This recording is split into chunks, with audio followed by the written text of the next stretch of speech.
UG. Thank you very much for visiting me here in my office. And it's a little difficult to ask you a question, because if I ask you a question, you immediately tell me that I know the answer already. So most questions that people ask, especially nowadays, especially here in the West, is, what does it all mean? Who are we? Is this all there is? Is this what life is all about? What a mess. How can I become better? These questions you hear a lot. Not only the questions which you are asking, but even ordinary questions spring from the answers they already have.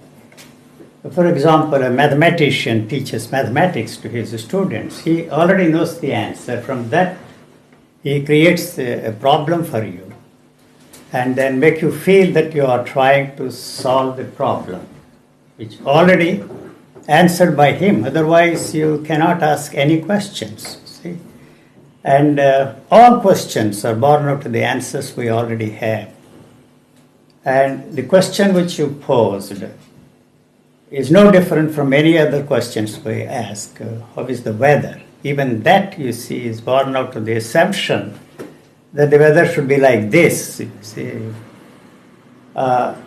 So we assume that there is some purpose, some meaning in our existence that is born out of the assumption that there should be some meaning, some purpose in our lives. And why should there be any meaning? Why? And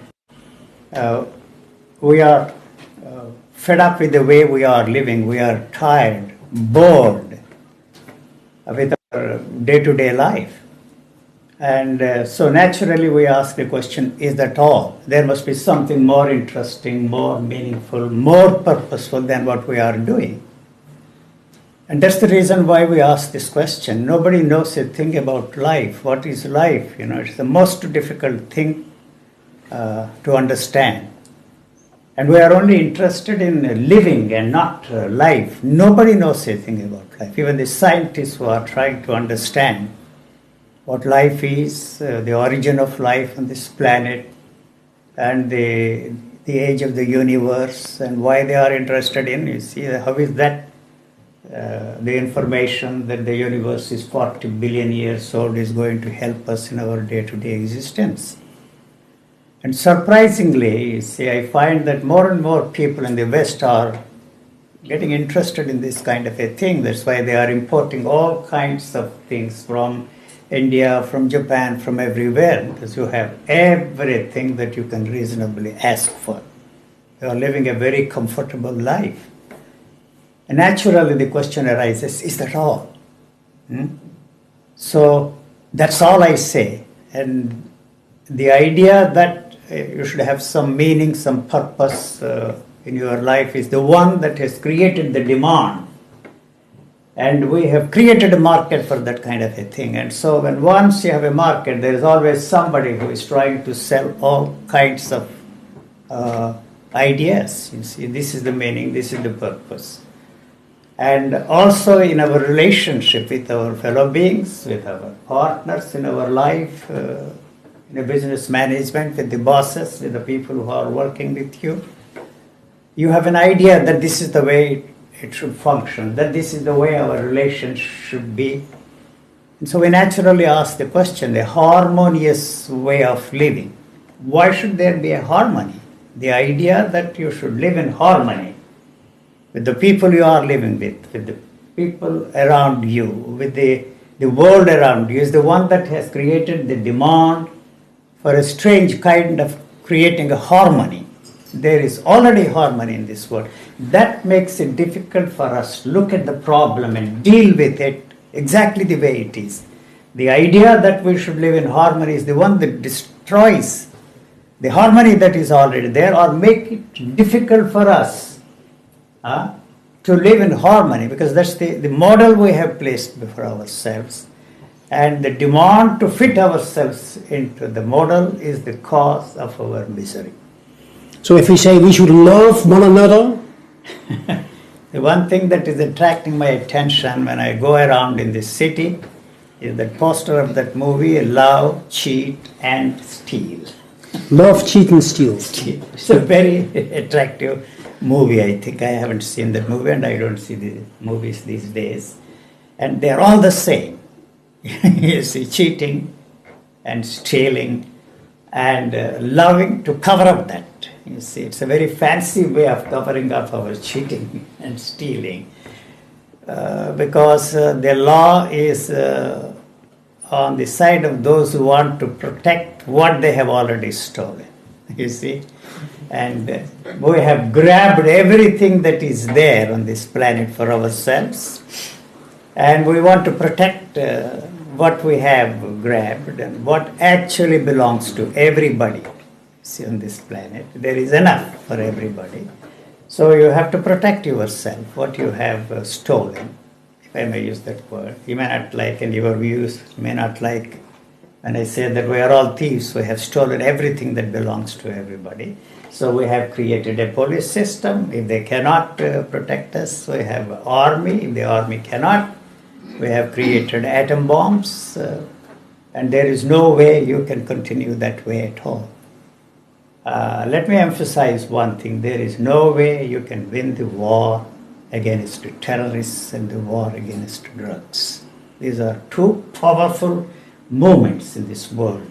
You can have all the destructive weapons in your arsenal, but there will come a time when you will not be able to defend yourself. I am not a pessimist. You can pat on your backs and tell yourself and everybody that God is in far heavens and all is right with the world. There was a time when I never thought that the British Empire would come to an end, even at the time of my grandson and great-grandson. Where is that British Empire? So, okay, everything will be all right. We can stay on the top of the world all the time. That's just a myth, you see. One day, everything is going to collapse. Yeah, I'm not a prophet. I'm not like the Jehovah's Witnesses talking of Armageddon or whatever you want to call it. But everything that is there in this world is changing, constantly changing. We talk of a change, but when the time comes for a change, we are not ready for the change. Change is always for the better. I don't want to talk, you see. You have to. This is supposed to be an interview and you have to ask some questions. And you know, the other day I watched a documentary on Channel 4 in England. Their documentaries are very good. On red mercury. We read about that red mercury in the newspapers years and years ago. Everybody poo-pooed that. There is no such thing as red mercury. The only thing that we have is the mercury. And it hinted, you see, the Russians did tremendous research in that, and the Americans also got the whole stuff. And there will come a time when you will be able to carry a nuclear weapon the size of a ballpoint pen. Oh, see, that's going to happen, you see. And so, what are we going to do? And your belief in God, your belief in divinity, your belief in cosmic power, why should God be on your side if there is a God? Now we have, of course, quite a strong religion. We have a Judeo-Christian religion here in the West, yes, with a big Bible telling us pretty much how life works, or are supposed to work, and that we have some questions that we cannot answer, but you should believe those in order to be saved and to end up in heaven. So what is this all about? As you pointed out, it's a belief. You see, you cannot live without belief. The assumption that you and belief are two things, or the belief is separate from you, is the one thing that is responsible for believing in something, and when that belief doesn't work, you replace that with another belief. See, you cannot be without belief at all. You have to replace one belief with another belief. When once you are disillusioned with the beliefs that you are already caught up in, you import this stuff from outside. You see, you may lose faith in God, and then you see you import the things from there, the Brahman, this, that and the other. And, Buddha. Buddhism from outside. Yeah. And so you learn a new language. Instead of speaking simple Dutch or English, you begin to indulge in some Sanskrit phrases, feel important. That's all. They are all empty words and empty phrases. There is nothing. What has not helped those countries is not going to help you here. But we are not ready to face the situation that the things have gone too far and there is no way you can reverse it. So as you said, I'm not saying anything against judo, whatever you want to call the Judeo-Christian belief. that has made us believe that the human species is created for a nobler and grander purpose than all the species on this planet. And not only that, you see, we are made to believe that everything there in the universe is for the benefit of humankind. The crown of creation we are. That is why we have created all these problems in this world, the ecological problems. Everything you discover in nature, you use them for destructive purposes. The progress that we are very proud of is really not a progress at all. We are progressively moving in the direction of destroying ourselves and destroying everything on this planet. Planet is not in danger. You have programs in the United States and other countries, the planet is in danger. That is just a media hype. The next day, we are in danger.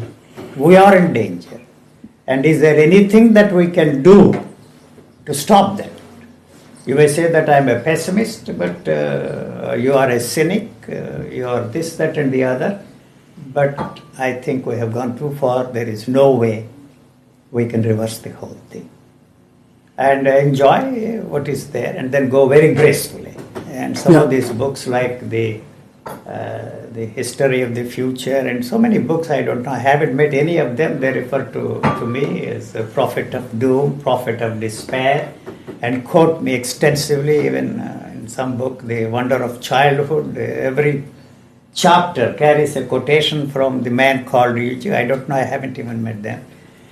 But, when you say that God is irrelevant, it's easy for the listener to say that he's an atheist, that he's an agnostic, or they put so many labels on me, call me anti-guru, they call me nihilist, they call me this, that and the other. That's an easy way out for them. So when I say God is irrelevant, you have to call me an atheist or an agnostic, but even an atheist is involved with God. And he wants to free people from the belief in God.